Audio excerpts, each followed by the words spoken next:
Bom dia, boa tarde, boa noite, boa madrugada. Retornamos agora com a leitura dos contos de Howard Phillips Lovecraft. O conto que leremos hoje se chama O Horror em Dunwich. Górgonas, hidras e quimeras.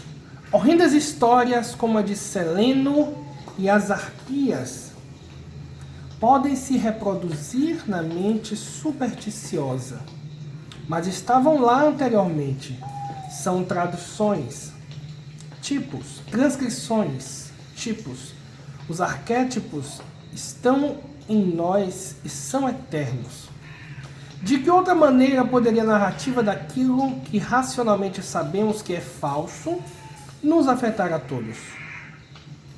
Será que naturalmente desenvolvemos um terror por esses objetos porque os consideramos capazes de nos infligir um mal físico?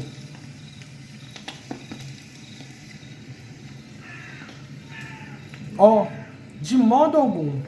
Esses terrores são mais antigos. Eles datam de uma época além do corpo. Em outras palavras, sem o corpo, eles teriam sido os mesmos. O fato de o tipo de medo aqui tratado ser puramente espiritual, de ele ser muito intenso e não corresponder a um objeto na Terra, de ele predominar no período de nossa infância inocente, estes são enigmas que, se solucionados, poderão nos permitir, talvez, um insight de nossa condição antemundana e pelo menos um vislumbre do sombrio território da pré-existência. Charles Lamb, Witches and Other Night Fears, Bruxas e Outros Terrores Noturnos. Quando, na região centro-norte de Massachusetts, um viajante toma o caminho errado no cruzamento da estrada que vai para Aylesbury, um pouco além de Dean's Corners. Ele chega a um lugar solitário e curioso. O terreno fica mais alto e os paredões de pedra, margeados por espinheiros, vão se fechando cada vez mais sobre os sulcos daquela estrada poeirenta e sinuosa.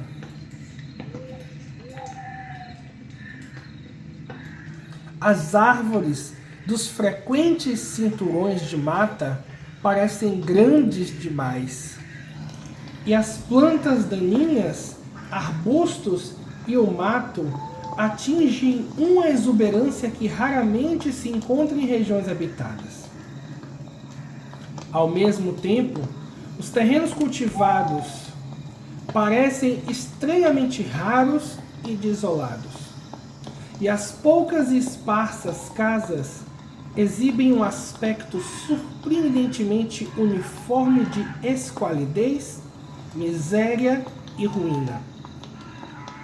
Sem entender porquê, as pessoas hesitam em pedir informações às decrépitas e solitárias figuras que, de vez em quando, se avistam em soleiras caindo aos pedaços ou nas oblíquas campinas cobertas de pedras. Estas figuras são tão silenciosas e furtivas que temos a sensação de um confronto com seres proibidos, com os quais seria melhor não ter nada a ver. Quando uma elevação na estrada traz à vista as montanhas acima dos profundos bosques, a sensação de estranho desassossego aumenta. Os topos são por demais arredondados e simétricos para nos proporcionar um senso de bem-estar e naturalidade.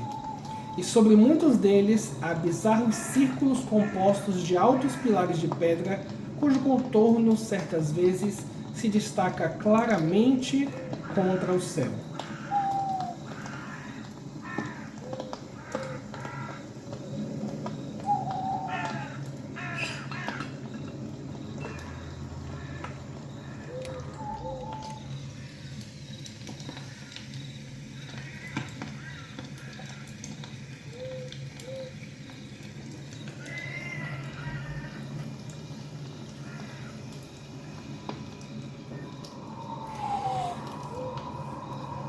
Desfiladeiros e grotões de profundidade intrigante cruzam o caminho e as toscas pontes de madeira sempre parecem precárias.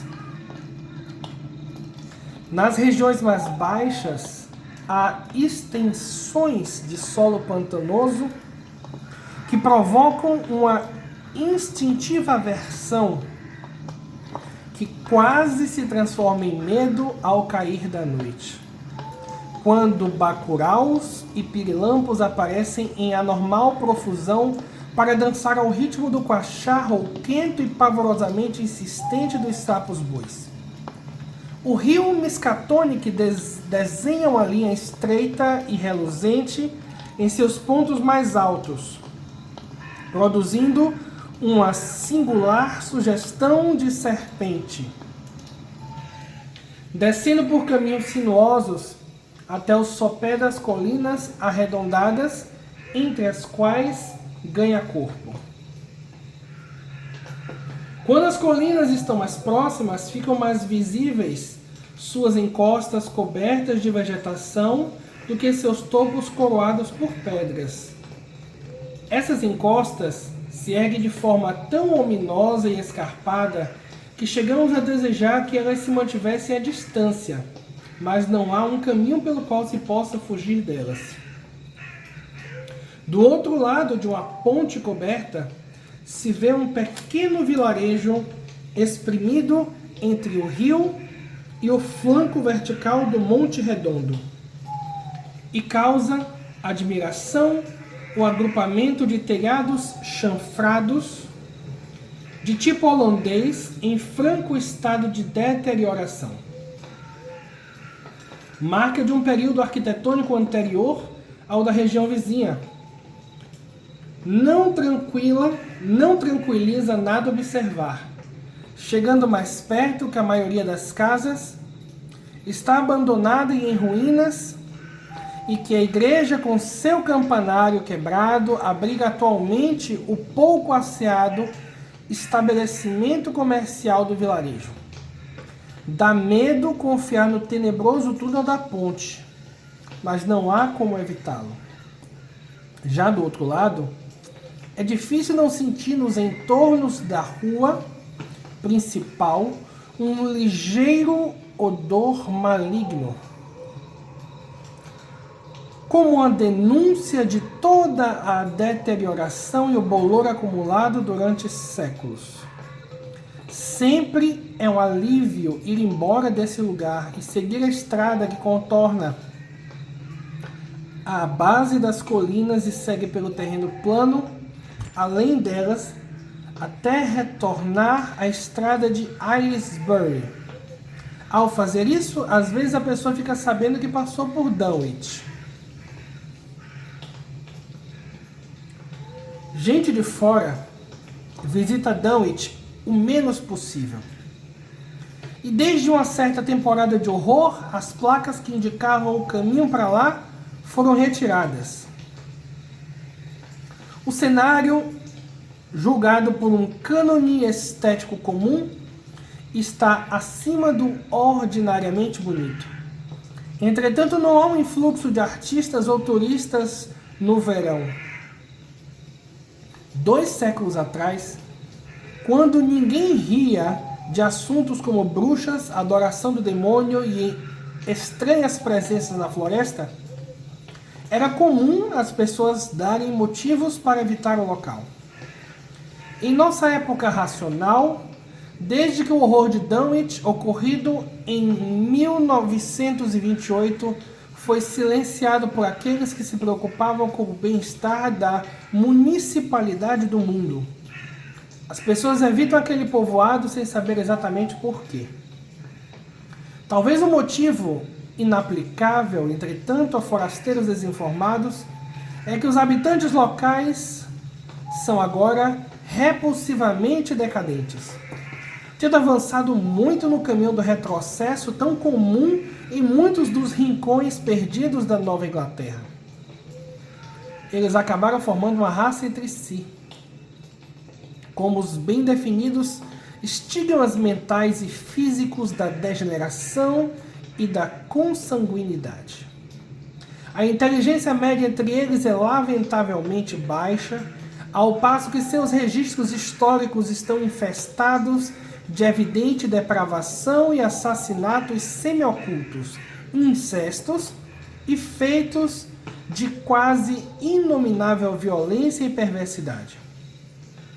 A antiga pequena nobreza, representada por 2 ou 3 famílias tradicionais vindas de Salem, em 1692 manteve-se um pouco acima do nível geral de decadência. Embora muitos ramos tenham afundado tanto na sorte da ralé, que apenas seus nomes permanecem como sinal da origem que eles desgraçam. Alguns dos Watleys e Bishops ainda mandam seus filhos mais velhos para a Universidade de Harvard e Miskatonic, embora seus filhos raramente retornem aos decaídos telhados chanfrados onde eles e seus ancestrais nasceram. Ninguém, nem mesmo aqueles que estão informados sobre os fatos do recente horror, pode dizer com exatidão qual é o problema de Dunwich. Embora antigas lendas mencionem ritos pagãos e conclaves dos índios, durante os quais se invocavam formas ocultas de sombra que saíam de grandes colinas arredondadas com orgiásticas orações que eram respondidas por ruidosos estampidos e ruídos provindos das entranhas da terra. Em 1747, o reverendo Abia Hoadley, recém-chegado à igreja congregacional da vila de Dunwich, fez um sermão memorável sobre a presença próxima de Satã e seus auxiliares, no qual ele disse: é preciso admitir que essas blasfêmias sobre o infernal séquito de demônios são assuntos muito comuns para serem negados. As amaldiçoadas vozes de Azazel e Buzrael e Belzebu e Belial foram ouvidas, vindas debaixo da terra por muitas testemunhas confiáveis. Eu mesmo, menos de 15 dias atrás, entreouvi uma conversa explícita sobre poderes malignos na colina que fica atrás da minha casa, onde havia sons de chocalhos, ribombos, gemidos, gritos e murmúrios que os seres desta terra não emitiriam e que necessariamente vieram daquelas cavernas que só a magia negra pode descobrir e apenas o demônio pode abrir.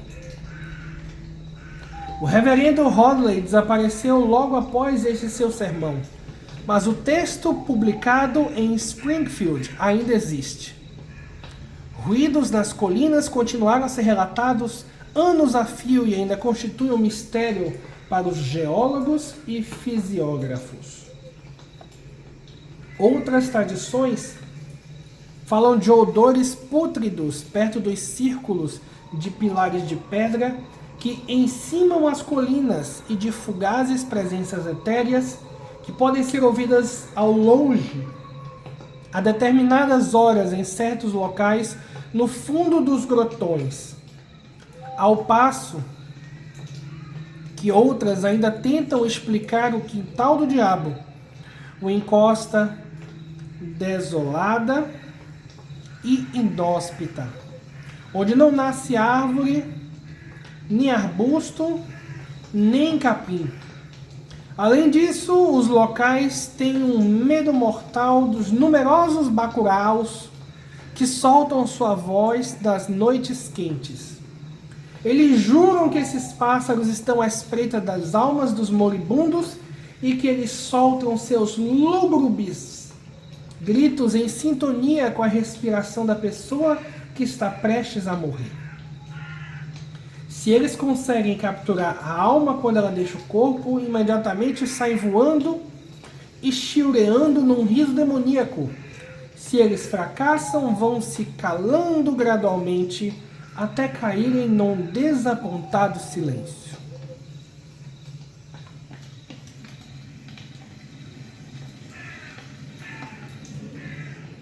Sem dúvida, essas histórias são obsoletas e ridículas, porque vêm de tempos muito antigos.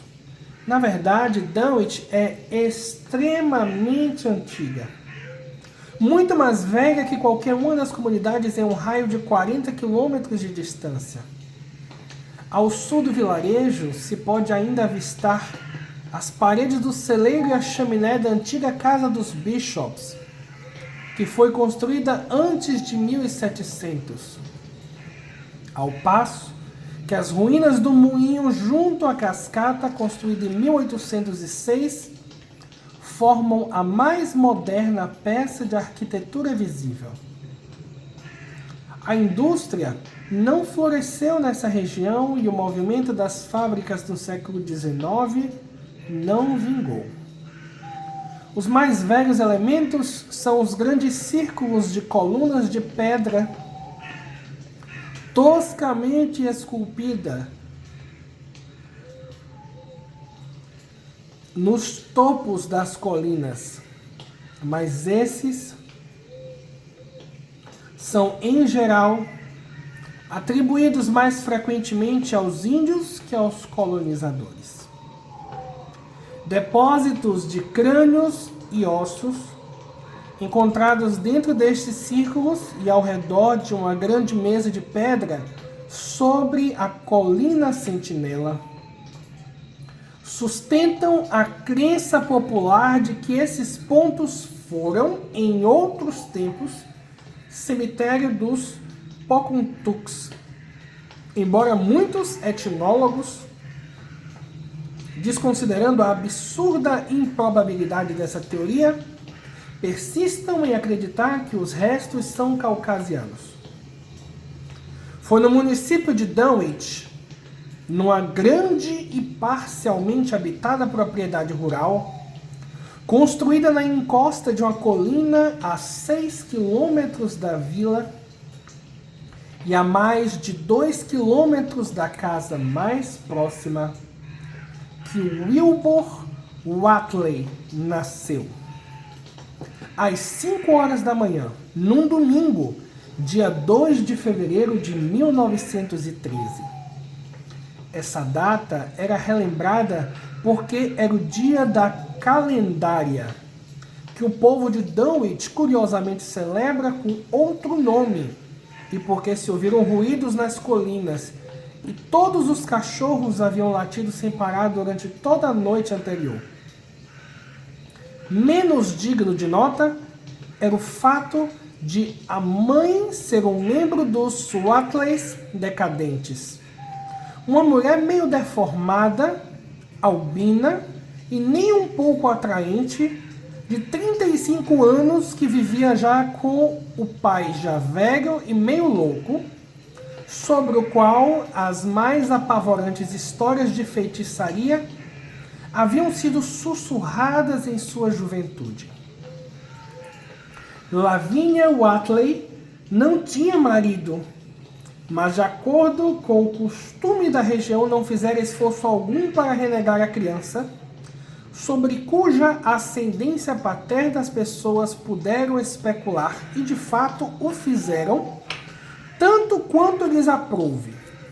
Ao contrário, ela parecia estranhamente orgulhosa da criança morena com feições de bode, que fazia um contraste tão marcante com seu albinismo doentio e seus olhos vermelhos. As pessoas a ouviam murmurando curiosas profecias sobre os poderes incomuns e o maravilhoso futuro do menino.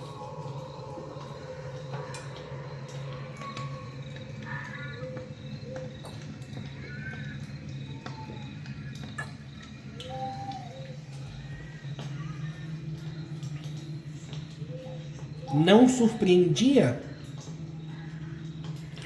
que Lavínia murmurasse coisas desse tipo, pois era uma criatura solitária, dada a vagar em meio a tempestades nas colinas e a ler os grandes livros mal cheirosos que seu pai herdara ao longo de 2 séculos da família e que estavam rapidamente se desfazendo com o tempo e as traças. Ela nunca frequentara a escola, mas sabia muitos retalhos incoerentes de conhecimentos antigos que o velho Whatley lhe transmitira.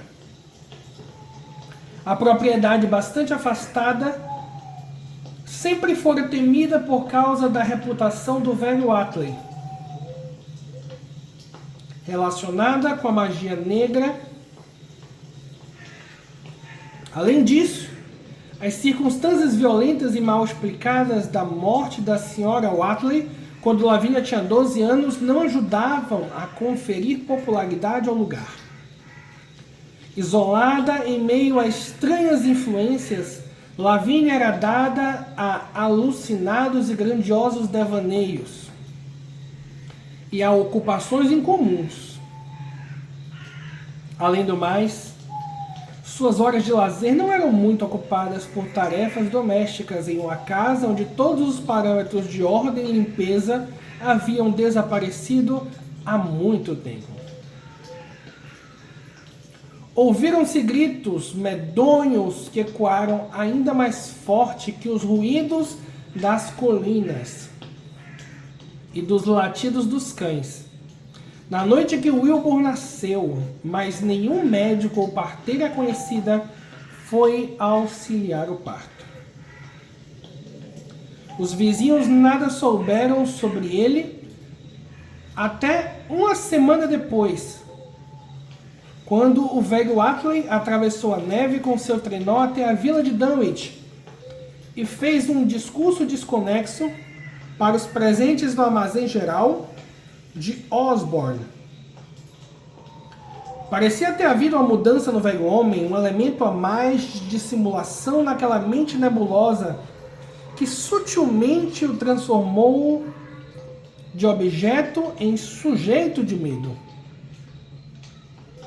Embora ele não se perturbasse com nenhum acontecimento familiar comum, em meio a tudo, ele demonstrava algum traço de orgulho, mais tarde observado na filha. E o que ele disse da paternidade da criança ainda foi, depois de muitos anos, lembrado pelas pessoas que o ouviram.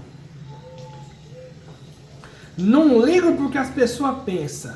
Se o filho da Lavínia aparecesse com o pai, não era parecido com nada que vocês esperariam. Vocês não precisam pensar que as únicas pessoas no mundo são as pessoas daqui das redondezas. Lavínia leu umas coisas e viu umas coisas que a maioria de vocês só ouviu falar. Eu calculo que o marido dela é tão bom quanto qualquer um que se possa encontrar desse lado de Aylesbury. E se vocês soubessem sobre as colinas, tudo que eu sei, você não ia pedir nem casamento na igreja. Vou lhes contar uma coisa. Algum dia vocês vão ouvir o filho da Lavínia chamando o nome do pai no topo da colina Sentinela. As únicas pessoas que viram Wilbur durante o primeiro mês foram o velho Zacarias Whatley, do lado não decaído da família, e a companheira de Earl Sawyer, Mamie Bishop. A visita de Mamie fora francamente motivada pela curiosidade, e suas narrativas subsequentes faziam jus às suas observações. Mas Zacarias viera para trazer um par de vacas que o velho Whatley comprara de seu filho Curtis. Esse evento marcou uma série de compras de gado por parte da família do pequeno Wilbur, que só teve fim em 1928, quando o horror de Dunwich veio e se foi. Mesmo assim, em momento algum, o estábulo arruinado dos Whatleys deu moscas de estar cheio de animais, deu mostras de estar cheio de animais. Chegou um tempo em que as pessoas ficaram curiosas o bastante para espiar e contar o gado que pastava precariamente na escarpada colina sobre a velha propriedade. E eles nunca achavam mais de 10 ou 12 anêmicos animais. Com certeza, alguma praga ou desarranjo proveniente das insalubres pastagens ou das madeiras e fungos doentios do estábulo nojento causava um alto índice de mortalidade entre o gado dos Watleys. Estranhas feridas e chagas que tinham aspecto de incisões pareciam afligir o gado visível, e uma ou duas vezes durante os primeiros meses, alguns visitantes imaginaram ter visto feridas semelhantes na garganta daquele velho grisalho e com a barba por fazer. E na rua de sua desleixada e também na garganta de sua desleixada filha albina de cabelo emaranhado. Na primavera, após o nascimento de Wilbur, Lavínia retomou suas habituais caminhadas pelas colinas, levando em seus braços desproporcionais a morena criança. O interesse do povo pelos Watleys foi diminuindo depois que a maioria das pessoas do local tinha visto o bebê, e ninguém se deu ao trabalho de comentar o rápido desenvolvimento que aquele recém-chegado exibia dia após dia.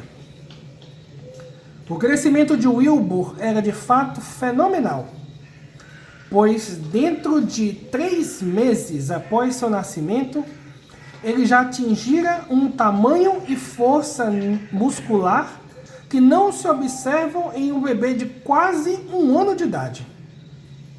Seus movimentos e até seus sons vocais mostravam um comedimento e uma deliberação extremamente raros em um bebê. E na verdade ninguém se surpreendeu muito quando aos 7 meses ele começou a andar por conta própria, com vacilos que mais um mês foi suficiente para sanar.